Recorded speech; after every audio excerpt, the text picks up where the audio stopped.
Quite recently, I produced a video in which I discussed the Finet quite. However, when we truly think about what the Finet is and when we actually read the synopsis, we see that this is essentially simply the Internet of Value, which Ripple did effectively develop back in 2016 and 2017. This was a term that was coined by the bias in the year 2024. After conducting extensive research on the Internet, we have already learned that this encompasses tokenization and unified DTS techniques. This includes money issued by the central bank that is now in digital form. When it comes to cryptography, there are a few things that are happening that are not even remotely doable with the technology that is available now. To put it simply, this deals with the introduction of a new financial system, so much so that they refer to it as a new financial system.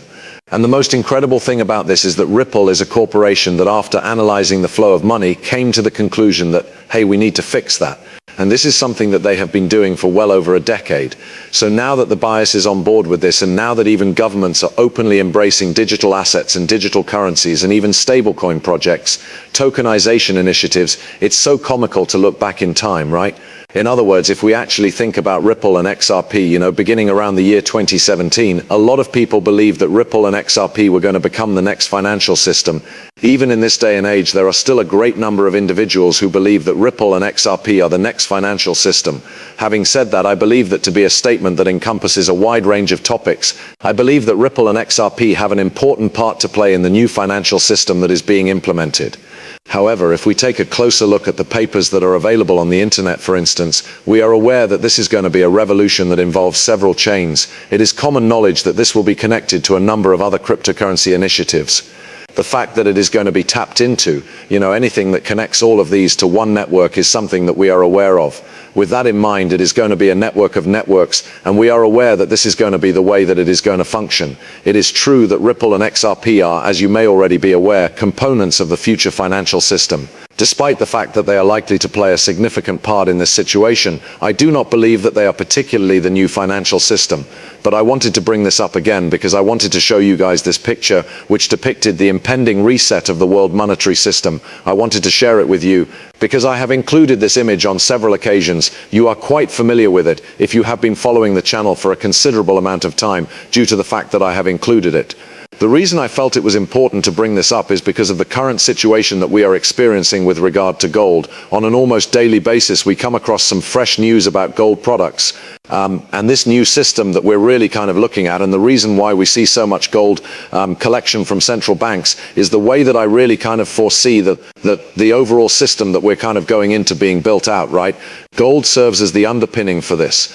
Consequently, we have a worldwide standard for SDRs that are backed by gold, and the SDR itself will be placed in the top tier, with its value being established as being equivalent to a particular weight in gold. Additionally, this will be in a system that considers the possibility of revaluing gold. Afterwards, the second tier would consist of all of these various currencies individually. They would be considered standard coins.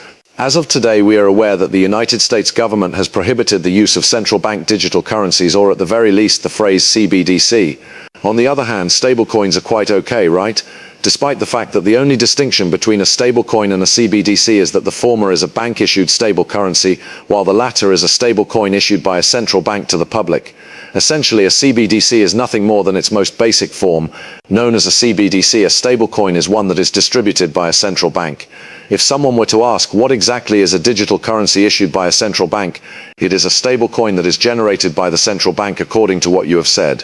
When it comes to stable currency, everyone is quite happy with this, but they are afraid of this. In my opinion, that is completely incomprehensible. The same may be said for a stable coin. It can be programmed. It is also trackable. Tracking is possible. This is not a significant change at all. Because of this, Layer 2 might consist of either stable currencies or CBDCs. In my opinion, the central bank will definitely be the one to produce stable currencies in the future.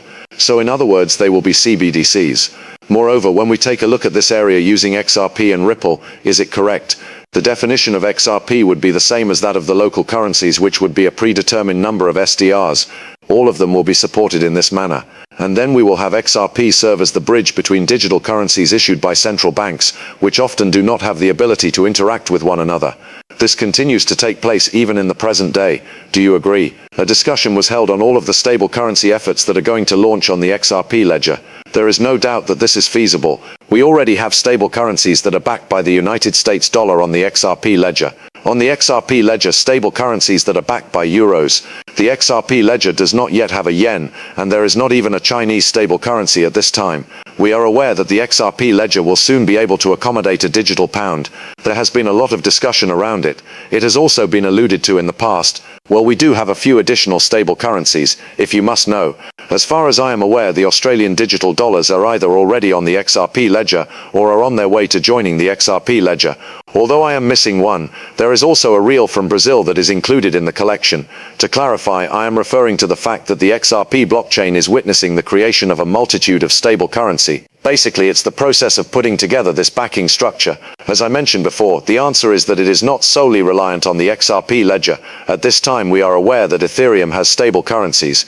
We are aware that Stellar is home to stable cryptocurrencies. There is a reason why I find XRP to be so fascinating, and that is because I have written a piece on it, right? Despite the fact that I have stated that I think about this image every single day, I have not yet created a post that includes this image. One of the primary reasons I decided to invest in XRP in the first place was because of the way in which everything pointed in the direction of Ripple and XRP being an essential component of the monetary system.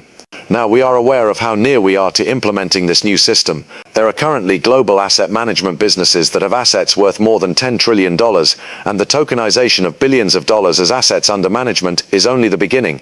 Additionally, governments all over the globe are beginning to embrace stable coinage. Nowadays, digital assets and the technology that supports them are at the forefront of the spotlight. Their size is too great to be ignored. Ripple has been planning for this for more than a decade, collaborating with hundreds of banks and attempting to onboard them into the blockchain sector from the very beginning, all utilizing XRP and the XRP ledger. This is the most extraordinary aspect of what is taking place. I am of the firm belief that there is no other business or initiative in the industry that is better equipped for what is about to happen than Ripple and XRP could possibly be. The fact that there will be further DT winners is something that I bring up on a regular basis. Nevertheless, XRP is one of the DT winners that I am really certain about. Ripple and XRP are frequently cited as the new system by some. This is a possibility, particularly when one considers all of the connections that Ripple possesses. Just take a time to consider some of the relationship between the things.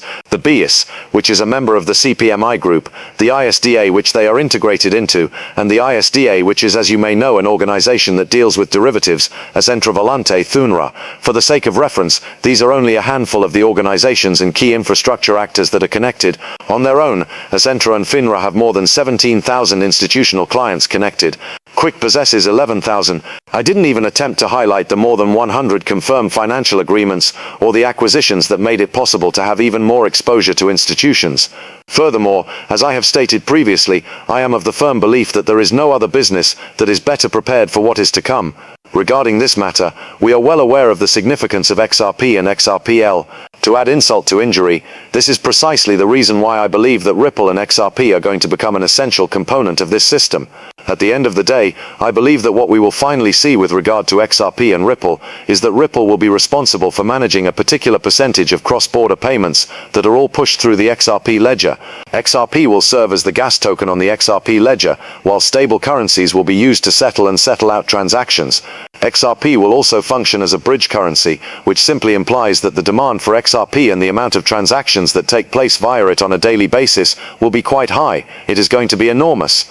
Alright, when it comes to the new system, how does all of this fit in? The question is, how could we ever believe that this is even a possibility? Now let's make our way over here. This is taken from the book Black Swan Capitalist. The gold that we have is currently being categorized as Basel III. There's a good reason why central banks are purchasing it.